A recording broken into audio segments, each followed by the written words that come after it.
ഇറാനിൽ പ്രത്യാക്രമണം നടത്തി ഇസ്രയേൽ. ട്രംപിന്റെ നിർദ്ദേശം അവഗണിച്ച് തിരിച്ചടി. പടിഞ്ഞാറൻ ഇറാനിലും മധ്യ ഇറാനിലുമാണ് ഇസ്രയേൽ ആക്രമണം നടത്തിയത്. നേരത്തെ ഇസ്രയേലിലേക്ക് ഇറാൻ മിസൈൽ ആക്രമണം നടത്തിയിരുന്നു. പിന്നാലെയാണ് തിരിച്ചടിയുണ്ടായത്. ഐസൻ ജോസ് ഇന്റർനാഷണൽ ഡെസ്കിൽ നിന്ന് ചേരുകയാണ്. ഐസൻ, ഈ ഇറാൻ നടത്തിയ പ്രകോപനത്തിന് ചുട്ട മറുപടി നൽകിയിരിക്കുകയാണ് ഇസ്രയേൽ. ടെഹ്റാനിലടക്കം സ്ഫോടന ശബ്ദം കേട്ടു, സ്ഫോടനം നടന്നു എന്നുള്ള വിവരം വരുന്നുണ്ട്. എന്താണ് ആക്രമണം സംബന്ധിച്ചുള്ള വിവരങ്ങൾ ഐസൻ? രാഖി, അശ്വതി, ഏറ്റവും നിർണായകമായ ഒരു ആക്രമണമാണ് ഇപ്പോൾ ഉണ്ടായിരിക്കുന്നതെന്നാണ് മനസ്സിലാക്കാൻ സാധിക്കുന്നത്. ഇസ്രയേൽ ഇറാൻ്റെ വിവിധ മേഖലകളിൽ, അതായത് ടെഹ്റാൻ, ഇസ്ഫഹാൻ തുടങ്ങിയ മേഖലകളിലെല്ലാം തന്നെ അതിശക്തമായ ആക്രമണമാണ് നടത്തിയത് എന്നാണ് ഇപ്പോൾ മനസ്സിലാക്കാൻ സാധിക്കുന്നത്. ഇന്ന് പുലർച്ചെ ഏതാണ്ട് ഒരു 6 മണിക്കൂർ മുമ്പാണ് ഇസ്രയേൽ പ്രതിരോധ സേന ഇറാൻ്റെ ഭാഗത്തു നിന്ന് ആക്രമണമുണ്ടായി എന്ന് കൃത്യമായി ഔദ്യോഗികമായി തന്നെ അറിയിച്ചത്.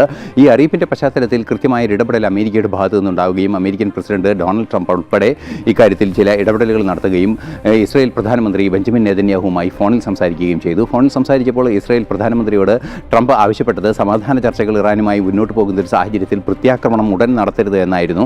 പക്ഷേ ആ ഒരു നിലപാടിനെ അംഗീകരിക്കാൻ സാധ്യമല്ല എന്ന് കൃത്യമായി ബെഞ്ചമിൻ നെതന്യാഹു അറിയിച്ചിട്ടുണ്ട് എന്നാണ് മനസ്സിലാക്കാൻ സാധിക്കുന്നത്.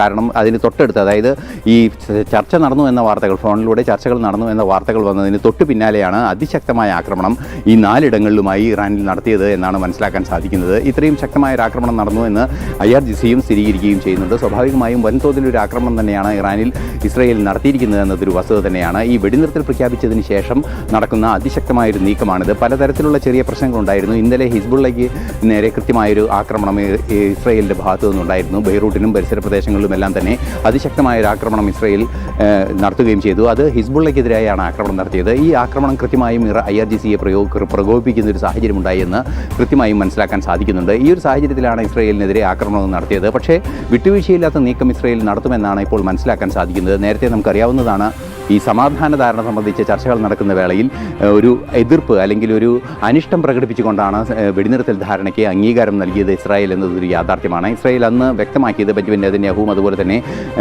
ഇസ്രായേൽ പ്രതിരോധ മന്ത്രി ഇസ്രായേൽ കാറ്റ്സൊക്കെ തന്നെ വ്യക്തമാക്കിയത്, ഇത്തരത്തിൽ ചില നീക്കങ്ങൾ നടക്കുന്നത് അമേരിക്കയുടെ താല്പര്യത്തിനനുസരിച്ച് മാത്രമാണ്. അതുകൊണ്ട് തന്നെ അമേരിക്കയുടെ താല്പര്യമായതുകൊണ്ട് തന്നെ അക്കാര്യത്തിൽ വിട്ടുവീഴ്ചാപരമായ നിലപാട് തങ്ങൾ സ്വീകരിക്കുന്നു എന്നൊരു നീക്കമായിരുന്നു, അല്ലെങ്കിൽ അത്തരത്തിലൊരു വിശദീകരണമായിരുന്നു വെടിനിർത്തൽ ധാരണ സംബന്ധിച്ച് ഇസ്രായേൽ നൽകിയത്.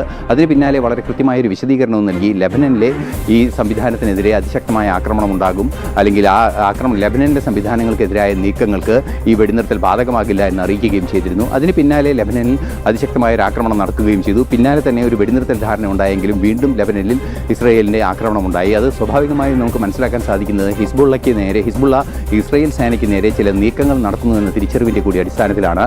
സമാധാന ധാരണയിലേക്ക് എത്തിക്കൊണ്ടിരിക്കുന്ന ഒരു പ്രത്യേക സാഹചര്യത്തിൽ, അല്ലെങ്കിൽ സമാധാനം പുനഃസ്ഥാപിക്കപ്പെട്ടേക്കാമെന്ന ഒരു നീക്കങ്ങൾ നടന്നുകൊണ്ടിരുന്ന ഒരു സാഹചര്യത്തിലാണ് ഇത്തരത്തിലൊരു ആക്രമണ പ്രത്യാക്രമണം ഉണ്ടായിരിക്കുന്നത്.